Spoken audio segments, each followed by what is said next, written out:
They say pride comes before a fall, but what happens when fate grants you a second chance? In the vibrant village of Obinwa, Kamara, a woman known for her arrogance, met an untimely end. But the story didn't end there. Kamara returned, not as herself but as Zina, a child of her own village. With memories of her past life haunting her and a mysterious force watching her every move, Zina embarked on a journey to undo her mistakes. But would she succeed, or would her past consume her? Stay with me as we unfold the story. Kamara was the talk of the village, not only for her beauty, but for her sharp tongue. Her laughter often rang out, not in joy, but in mockery of others.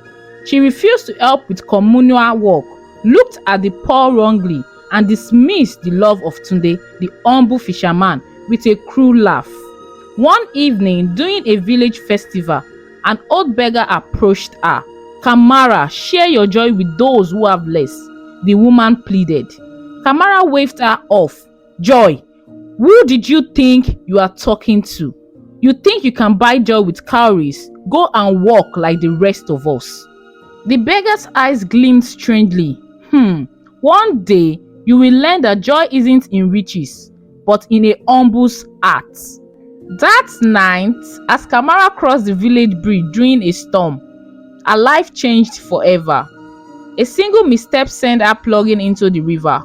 The rushing waters pulled her under, and the last thing she saw was the flash of the old beggar's glowing eyes on the riverbank. Kamara awoke not to the familiar sight of her grand home, but to the gentle cries of a baby. She realized she was that baby, cradled in the arms of a tired but loving woman. The memories of her past life were vivid, like a heavy shade around her heart. She was now Zina, the daughter of Mama Nkechi and Papa Emeka, the poorest man and the poorest woman in the family of Obinwa. From the moment she could walk, Zina noticed strange things. She often recognized faces from her past life. Adaku, the seamstress she had mocked, Tunde, the fisherman she had rejected, even the beggar who had warned her. Their lives intertwined with hers in ways she couldn't escape. One market day, as Zina helped Mama Nkechi sell akara, she spotted Adaku's shop, now bustling with customers.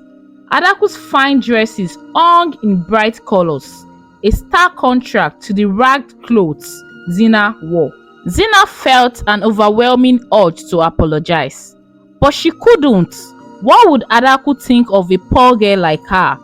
Instead, she lingered near the shop, only to hear Adaku speaking to a friend. "Did you remember Kamara? She laughed at my torn slippers. But look at me now. Her laughter only pushed me to work harder." Zina's face burned with shame. Adaku didn't recognize her, but her words cut deep. Later, at the river, Zina saw Tunde teaching young boys how to fish. He smiled kindly, but when their eyes met, Zina froze. His gaze was distant, as if searching for something he couldn't find. Does he still think of Kamara? She wondered. As Zina grew, the memories of her past life as Kamara became sharper, more vivid. Every insult she had heard and every cruel laugh echoed in her mind, growing louder at night. No one knew her secret, but Zina felt like she carried an invisible shade around her neck. One evening, as the sun dipped below the horizon, Zina sat alone by the riverbank, staring at the rushing waters. This was the same river where she had met her end as Kamara. Tears streamed down her face. "Why did I come back?" she whispered. "I don't belong here. Everyone I see reminds me of my mistakes. I will never be free." The river seems to whisper back, its rushing water sounding like faint voices. Zina leaned closer, and for a moment she thought she heard her own name. Startled, she stumbled back, but the whisper continued, waving through the air like ghostly trends. "Zina," the voice seems to say, "you cannot escape." That night, she dreamt of the glowing ice woman again, but this time the woman's face was placed in the shadows. "Freedom is earned, Zina," the woman said. "The shame you feel are of your own making. Will you fight or will you drown in regret?" Zina woke up, her heart pounding. She felt trapped, not just in her circumstances, but in her own mind. The past was a heavy shadow that followed her everywhere, and she feared she would never outrun it. One evening, as Zina walked back from the market, she noticed an old man sitting by the roadside. His face was unfamiliar, but his eyes felt familiar, piercing, almost knowing. "Child," he called to her, "come closer." Zina hesitated. Something about him sent chills down her spine, but she couldn't ignore the pull she felt towards him. She stepped closer. "Did you believe in curses?" the old man asked, his voice gravely yet steady. "What did you mean?" Zina replied. Her throat was dry. "Some lives are tied to the mistakes of their past," he said. "The spirit do not forget easily. They will test you, hurt you until you prove yourself worthy of freedom." Zina's heart raced. "But please, who are you?" she asked. The man smiled faintly and pointed towards the distant hills. "The answers lie there, child. If you truly wish to break free, you must seek the truth." Before Zina could ask another question, the man vanished, leaving only the faint scent of burning leaves behind. Zina couldn't shake the old man's words.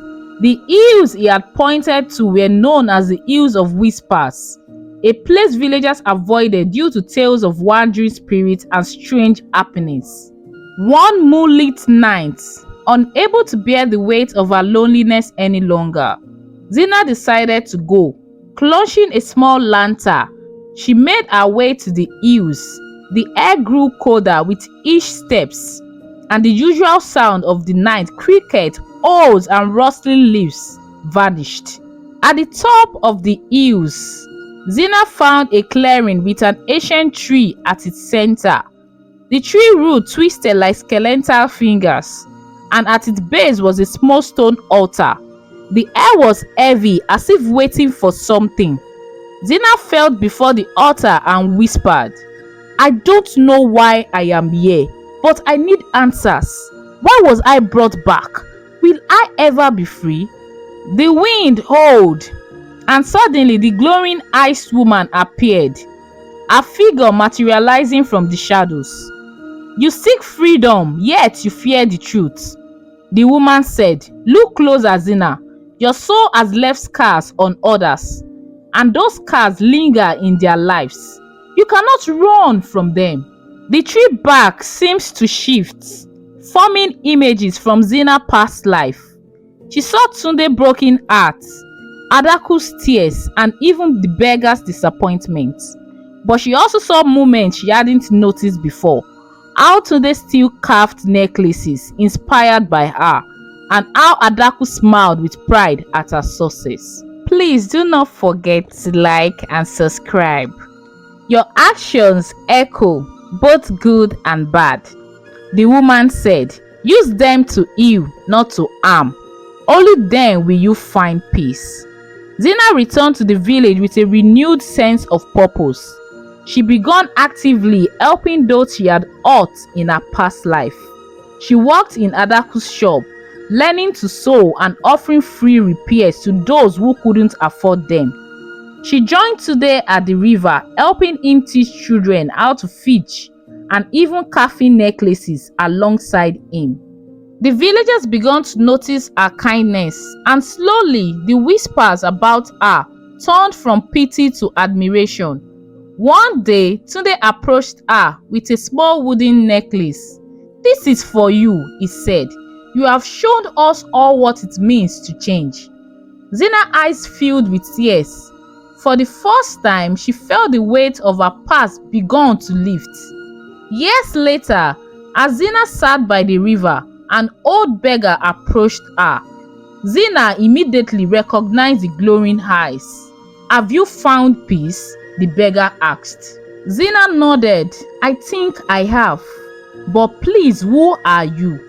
The beggar smiled, her form shimmering until she became the glowing ice woman. I am both your cause and your guide, Kamara. You see, I am the spirit of your pride, and now I can rest, for you have let me go. As the woman vanished, Zina felt a deep peace settle over her. The shame of her past were truly gone, and for the first time, she felt free. The past may hurt us, but it also teaches us. Redemption requires courage, humility, and the willingness to face our mistakes. True freedom comes not from escaping the past, but from transforming it into a source of strength and as well as wisdom. Kindly like and share with family and friends. And please do not forget to subscribe. Thank you.